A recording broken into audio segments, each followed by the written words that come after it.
Mtumishi wa Mungu Askofu Dickson Kabigumila, natangulia kumshukuru Mungu kwa ajili yako kwa kazi kubwa ambayo umeifanya na unaifanya kwa ajili ya ufalme wa Mungu, lakini pia hata kwa ajili ya taifa la Tanzania. Mungu akubariki sana sana sana. Umeonyesha ya kwamba utumishi sio kuhubiri tu Injili na huku watu nawaona wakiwa hawapewi haki yao, bali pia Injili ni pamoja na kutetea haki ya wale unaowahubiria. Kwa hiyo Mungu akubariki sana sana sana, na kupitia kwako kuna mengi ya kujifunza. Moja ya kitu ambacho nimejifunza kutoka kwako ni ujasiri wa kile unachokiamini, ni ujasiri wa kusimamia kile unachokiamini. Hiyo ni moja ya watu ambao wamefanya mambo makubwa duniani, katika ufalme wa Mungu na hata katika mambo ya duniani. Maana huwezi ukafika mbali kama moyoni mwako hakuna ujasiri. Kilichomtofautisha Petro wa kwanza aliyemkana Yesu na Petro wa pili ambaye tunamkuta kwa Matendo ya Mitume 4:13 ni ujasiri. Maandiko yanasema walipouona ujasiri wa Petro. Kwa hiyo kadhalika na wewe ndani yako ujasiri ulio nao, Mungu akubariki.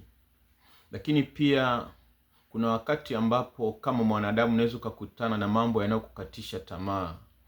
Maana kuna mahali unaweza kukuta wale ambao ulitakiwa hawakusapoti tena. Wale ambao walikuwa hawakuelewi tena. Niseme hivi ya kwamba nimejifunza kwenye maisha yangu, nikiona mtu hanielewi, ninachunguza kwa nini hanielewi, na sichunguzi kwa akili zangu na ufahamu wangu. Narudi kwenye neno la Mungu kwa kila anachonikosoa, ili nione kama kiko sahihi, basi narudi kutengeneza na Mungu. Lakini kama ninachokifanya kiko sahihi, ninaendelea nacho. Alafu matokeo ndiyo yataamua kwa nini niliendelea nacho. Kwa hiyo kwenye maisha yangu nimejifunza mambo matatu katika kufikia jambo fulani. Cha kwanza, kusudi. Kwa nini nafanya hiki ambacho ninakifanya? Maana Mungu anaangalia nia, na nia ndio imebeba kusudi. Kwa nikiona ninachokifanya ni kinyume na ajenda ya Mungu, nia ya Mungu, manake sitafika mbali hata kama nimeambatanisha na kusudi la Mungu.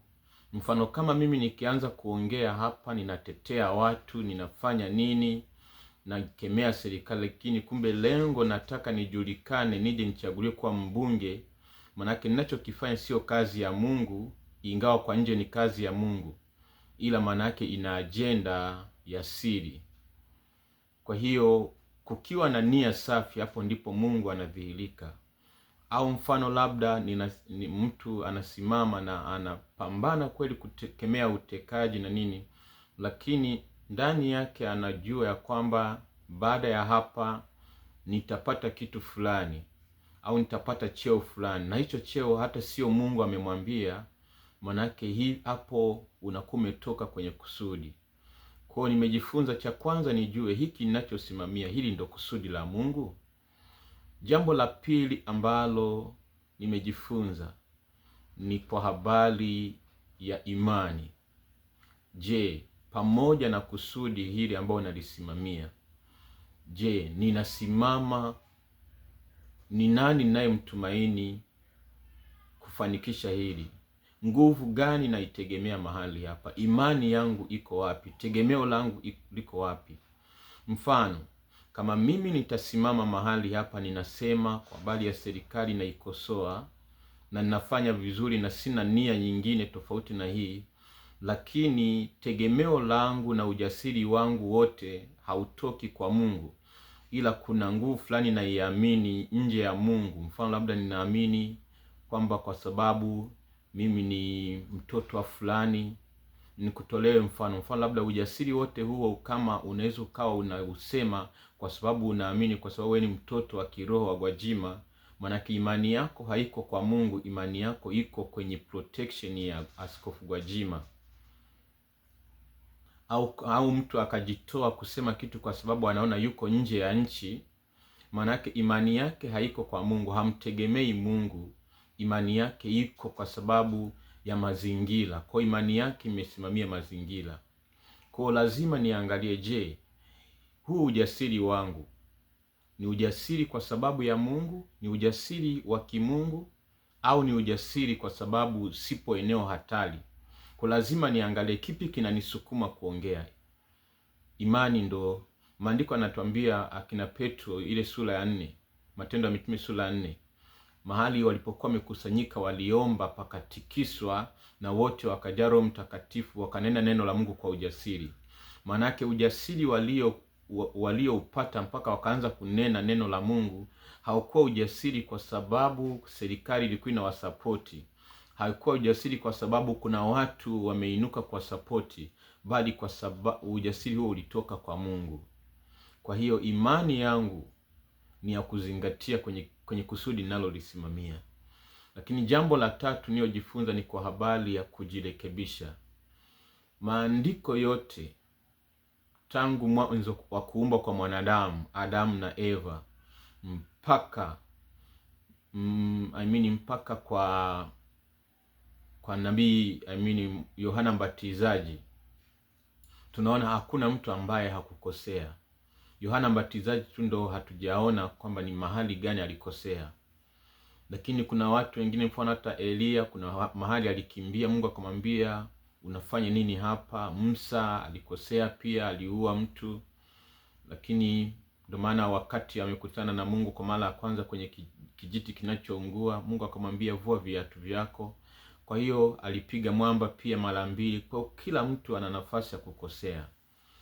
Kwa hiyo kitu cha tatu ambacho kitamsaidia mtu kufikia kusudi alilolibeba ni kujirekebisha au kujisahihisha, kama Mwalimu Nyerere alivyoandika kwamba tujisahihishe. Kwa hiyo ukiwa na kusudi, uko kwenye kusudi sahihi, imani sahihi, lakini ukakosa kujisahihisha, kujirekebisha, lazima kuna mahali utapotea. Maana kuwa na imani kwa Mungu na bado kuna mahali hujarekebisha haikupi garantia kufikia kusudi. Musa alikuwa na imani kwa Mungu na alikuwa na kusudi sahihi la Mungu, lakini kukosea kwake kulimnyima kufika nchi ya ahadi. Kwa hicho ni kitu ambacho napenda sana ukizingatie, kwamba Mungu haangalii tu spidi yako unayoenda, anaangalia pia moyo wako wa kujirudi unapogundua kuna mahali umekosea. Lakini Mungu akubariki sana sana. Na kuna vitu nimesema hapa, najua unafahamu ya kwamba nimekufuata inbox ingawa hujanijibu. Na kwa hiyo nia yangu ni kwamba nikuone unafikia kusudi lako. Na kuna wakati ambapo nia ya mtu ndo Mungu huwa anaamua. Siji kusema hapa kwa nia ya kukuaibisha, bali ni kwamba kuna wakati Mungu huwa anaturudi kwa njia mbalimbali ili tusije tukapotea. Kwa hiyo angalia sana, wewe ni mtu ambaye una kusudi. Neno la Mungu linakuongoza katika kusimamia kusudi. Lakini jambo la pili, una imani kwa Mungu. Lakini eneo la tatu ambalo unatakiwa uliangalie ni eneo la kukosoleka. Kubali kukosolewa, kubali kujirekebisha unapoona kuna mahali hauko sawa. Hakuna mwanadamu ambaye hakosei. Ukilikubali hilo kwamba wewe ni mwanadamu unayeweza kukosea, na mtu yoyote anaweza akakushauri, haijalishi ni nani, utaweza kufika mbali. Ndio maana kwenye utumishi wangu mimi ni Mungu aliponisemesha kwa habari ya kutojipa title kubwa, majina makubwa, lakini pia kutotaka kuitwa baba wa kiroho, ingawa tani nilikuwa nafurahia hilo jina baada ya kupata watu wanaoniita. Mungu aliponiona nikaliacha. Imenisaidia kuwa mnyenyekevu, imenisaidia kumpa mtu yote nafasi ya kunishauri. Hata ule ambaye amekuja ili nimwombee kwa hitaji lake, bado anaweza akanishauri kitu na nikakipokea, kwa sababu sijataka kujiweka kwenye nafasi ambayo ni kubwa. Sasa kuna kitu ambacho kikifanya kitakusaidia sana. ingawa kwenye inbox hapo hujanijibu. Umesoma lakini hujanijibu. Ni kwamba Watanzania wanajua na waliona namna ambavyo ulihamasisha kwa habari ya watu wachome vituo vya mafuta, wachome vituo vya polisi, sijui kufungia milango wale ambao hawatataka kuandamana, si nyumba za mapolisi. Kwa nafasi yako kama mtumishi wa Mungu, nakumbuka nilitangulia kukwambia mapema kabisa, kabla hata kujalisema hilo na kabla hata ya maandamano hayajatokea. Lakini wakati mwingine Mungu hutupa kukosea ili tujifunze. Kwa hiyo una jambo ambalo litakusaidia kama mtumishi wa Mungu ni kulikubali hilo kosa. Lakini pia kubali kutoka hadharani na kuwaomba msamaha wa Tanzania kwa kuhamasisha kuchomwa vituo vya mafuta, kwa kuhamasisha kuchomwa vituo vya polisi. Hiyo itakupa nafasi, na unasema hivyo, ungekuwa wewe sio mtumishi wa Mungu wala hukuwa na sababu ya kuomba samahani, lakini wewe ni kioo kwa wengine.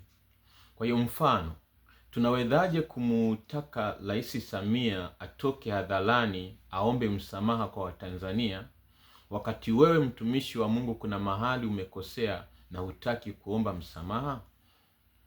Kwa lazima pia sisi ambao tuko nuruni tuwe wa kwanza kuonyesha kwamba kumbe mwanadamu kuna mahali anaweza kakosea, lakini ukikosea unawajibika kuomba msamaha.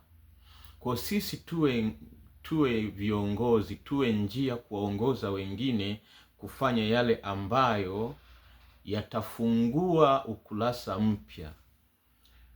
Lakini kingine, kazi hii ambayo ninaifanya ya kuhamasisha maombi, tangu mwanzo nafahamu ya kwamba ulikuwa umepewa wewe, na nimekuwa nikikujia mpaka ukanibroko. Maana kuna vitu pia ukishauliwa ambavyo wewe huvitaki unakasirika. Mimi acha nikwambie ukweli, maana na mimi pia ninakosea na kubaligi ushauri. Na huu ushauri nilipaswa ungenisikiliza inbox ningeacha huko, lakini nakwambia hapa ikusudi kuna watu watausikia huu ushauri ambao wanaweza kukushauri pia, yamkini wakakuweza kukushauri. Maana yamkini mimi ukiniangalia status yangu na nini haipo kwenye taifa, kwa unaona tu mpuuzi. Lakini kuna watu watasikia hiki ambacho nakushauri na watakiona ni kweli, na wakikwambia kwa nafasi zao, yamkini unaweza ukawasikiliza. Kwa hiyo kwa habari ya maombi nilikwambia mapema kwamba niliota hiyo ndoto kwamba umesimama kumwombea Magufuli mpaka akafufuka. Manake nafasi yako kubwa ambayo Mungu alikuwa amekuwekea ni kuhamasisha maombi kama ambavyo nahamasisha sasa hivi. Kwa yamkini taifa tayari tungekuwa tumeenda kwenye maombi ya kitaifa. Na unafahamu hata sasa hivi kuna SMS zangu 2 hujajibu. Kwa hiyo ukisikia ujumbe huu nikukumbushe pia. Kumbuka kuna ile ndoto ambayo niliota mwezi wa 7 ya kwamba ulikuwa una maiki na unaongea na watu, lakini baadaye hiyo maiki ukanikabidhi mimi. Mimi naamini hii maiki ni ya kwako. Yaani hiki ambacho nakiongea kwa habari ya taifa, kutafuta upatanisho, ulipaswa ukiongee wewe.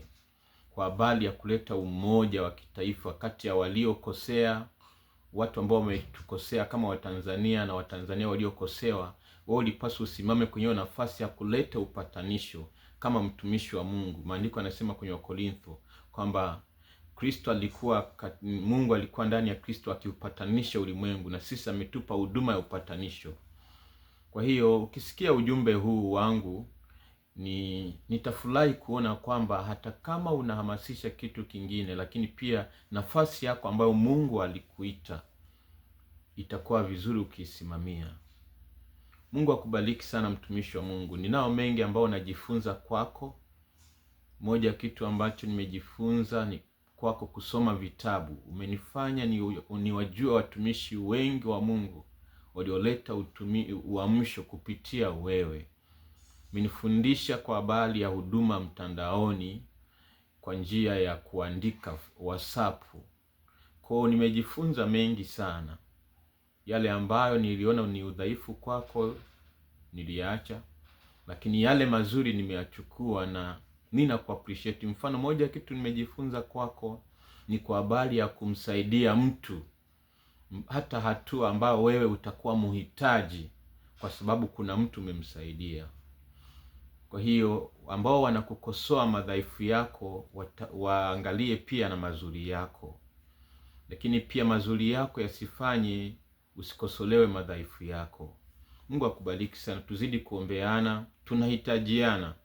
Ndio maana kila wakati nimekuwa nikikufuata mpaka nafuata watu wa kutafute. Maana najua kwamba mimi siwezi nikasimama mwenyewe kwenye utumishi, tunategemeana.